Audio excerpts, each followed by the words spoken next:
Mothers. Where would we be without them? Mothers are an important unit of the family who provide much of what is necessary in a good family. Loving, caring, nurturing, supportive, maybe a bit of nagging and scolding. With it being the season of appreciating mothers, it's always a good idea to honor the wonderful mothers or mother figures in our lives. Unfortunately, not all mothers are built the same way. No doubt most mothers are deserving of being honored and showered with love and appreciation, but there are also mothers who deserve the exact opposite. Terrible mothers are, unfortunately, a harsh reality, and mothers in anime are no different, if not even worse. These mothers take bad parenting to a whole new level and can be manipulative or straight up evil, more often than not terribly misleading their own child or traumatizing them for the rest of their life. In fact, it's become a fairly common trope in anime and other media to either have an absent parent or a horrible one. It helps the character development, we guess?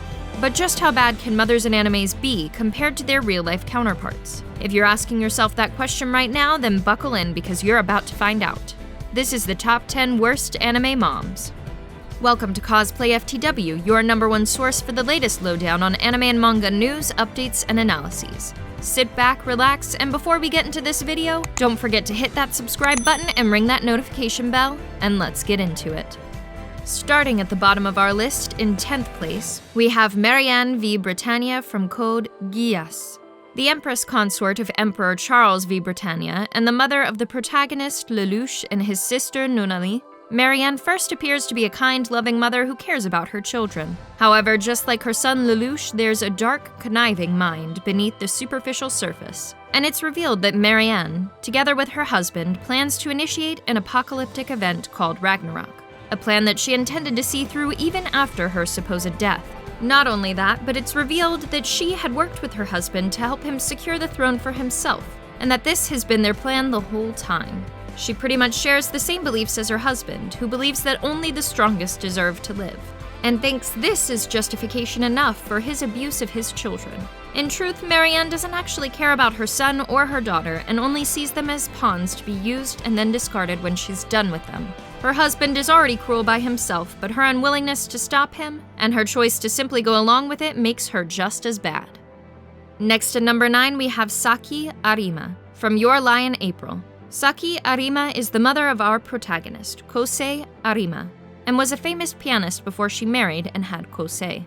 She wasn't initially a bad mother. She taught Kosei how to play piano and was initially supportive of him. However, after learning that she was slowly dying of a terminal illness, Saki became abusive towards Kosei, forcing him through grueling lessons and beating him whenever he made a mistake. She punished him whenever he got anything less than a perfect score in his competitions and basically tried to vicariously live her former life through him. This abuse traumatized a young Kosei to the point where he could no longer hear the piano when he played and quit playing altogether. Despite her death, Saki continued to haunt Kosei as a lingering reminder of his trauma, from which it took Kosei years to recover. While Kosei did eventually bounce back with the help of Kaori, Saki's abuse still had a significant impact on Kosei's life well after her death.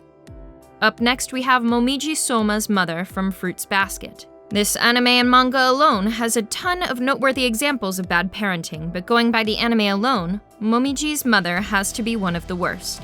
Because Momiji was born with a curse of the zodiac, anytime he is touched by a member of the opposite sex, he turns into an animal of the Chinese zodiac, in this case, a rabbit. When his mother held him for the first time and saw him turn into a rabbit, she was horrified and completely rejected Momiji, even going so far as to denounce him as her son. It got so bad that she chose to have her memories of Momiji erased so she wouldn't be forced to remember him, as he brought her nothing but grief and madness and even drove her to suicide at one point.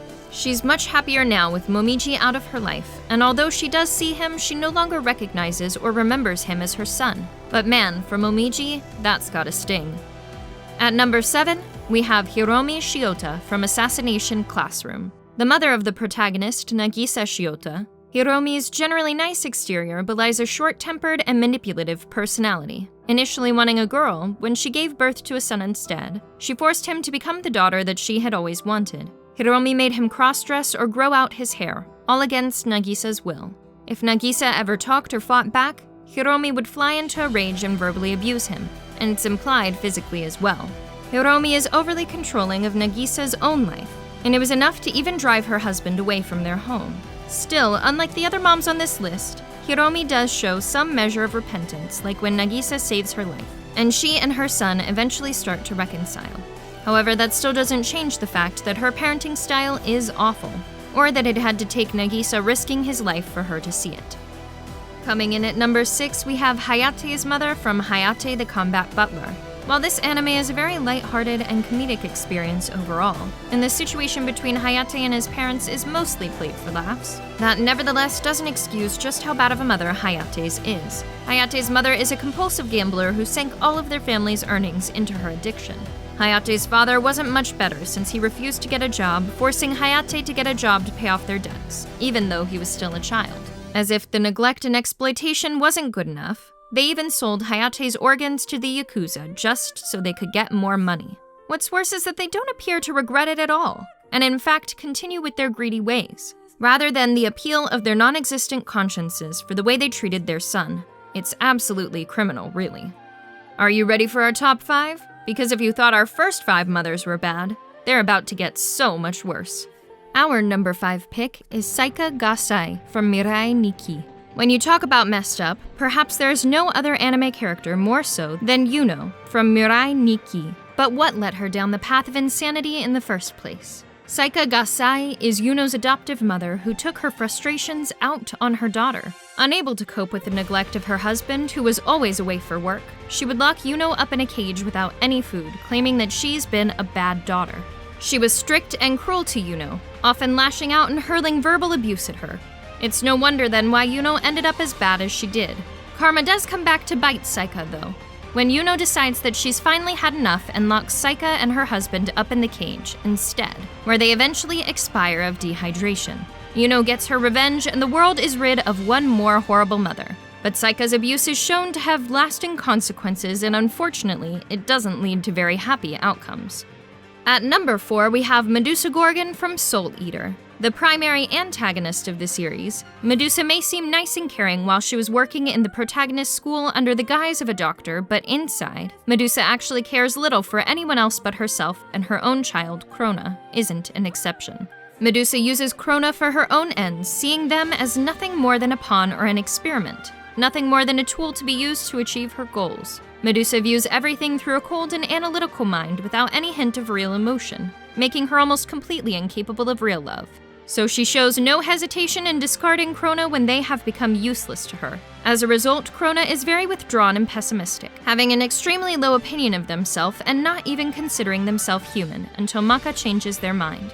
But even so, the effect of Medusa's parenting had a significant impact on Krona, and were it not for our trusty protagonists, she would have continued exploiting Krona for her dastardly schemes. Entering our top 3, we have Akemi Hinozuki from Erased. When it comes to pure lack of redeemability, Akemi takes the cake. Akemi is the mother of Kaio Hinazuki, the young girl from our protagonist Satoru's childhood, whom he was unable to save in elementary school.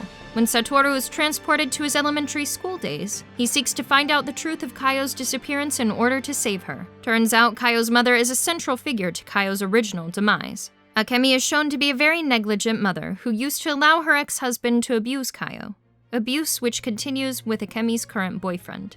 She herself would often take out her frustrations on Kaio and only ever did the bare minimum when it came to actually caring for her, such as only leaving her money for food and never seeming to show any regard for her well-being. She's also the reason why Kaio often came to school with bruises and other injuries. But what makes Akemi truly irredeemable is when she locks Kaio up in the shed during winter with no food, water, or even a method of staying warm. In the original timeline, this is the reason for Kaio's death, and Akemi is shown to have absolutely no remorse for it. Thankfully, Satoru manages to save Kaio thanks to his revival power, and Akemi is presumably arrested for the abuse and deservedly hated by everyone for the atrocities she committed.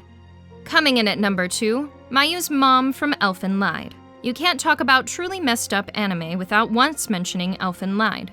Mayu is a young 13-year-old girl that the protagonists, Kota and Yuka, end up taking in when she runs away from home, and for very understandable reasons. Mayu was already neglected and abused by her own mother, but soon her stepfather enters the picture and assaults her as a very young child. When she told her mother about it, not only did she refuse to believe it, but also accused Mayu of trying to steal her man. Talk about delusional. She literally doesn't care about Mayu, to the point where when Mayu ran away from home, She allowed Kota and Yuka to take her off her hands immediately. It does lead to Mayu leading a much happier life with Kota and Yuka, but nonetheless makes Mayu's mother one of the worst on this list. And finally, we have our number 1 pick, whom you've probably seen coming. The absolute worst mother on our list is none other than Ragio Kiryuin from Kill la Kill. Man, when you talk about sadistic and crazy mothers, there's no topping Ragio. Aside from her obvious madness, Ragio is an absolute megalomaniac who only seeks to gain more power for herself. So great is this thirst that she is willing to put the lives of her own daughters in danger for it, subjecting them to life-threatening experiments, only to discard them when they've apparently failed, which is exactly what she did to Ryuko. She appears to care for nothing but herself and constantly abuses her own surviving daughter in some very questionable ways. When it comes to irredeemable, Ragio is nothing short of a monster. To even call her a mother would be insulting, seeing as she has never once acted like one. Her only redeeming quality appears to be her style and panache, but that does little to hide the fact that she is, in our opinion, the worst mother in anime. And that was the top 10 worst anime moms. Do you agree with our list? Is there someone more deserving of being on this list? Sound off in the comments below. If you have a mother figure who's just as bad or even worse than any of the mothers on this list, then you get a free pass to not celebrate Mother's Day at all. But to all the mothers who are even just marginally better than the ones on here, then we say happy belated Mother's Day.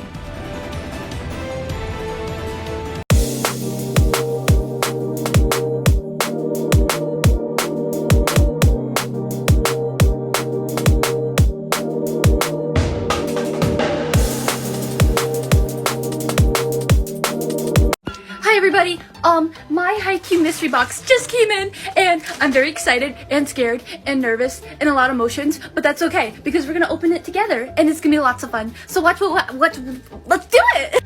Also, small disclaimer, I mentioned that Karasuno was one of my favorite schools, but I also mentioned that Akashi and Noya are my 2 favorite characters. So let's see what we get. Okay, is that him? Oh my god! Okay, wait. Look at him! Look at him! He's amazing! He's so soft! I love him! Ah! They gave me the fellas and a keychain too! It's so cute! They gave me it! They gave me a body pill! Woo! Wait, this thing right here. I hate it, but I love it, and I don't know how I feel. What are my friends gonna think? Well, I guess it doesn't matter. Thank you!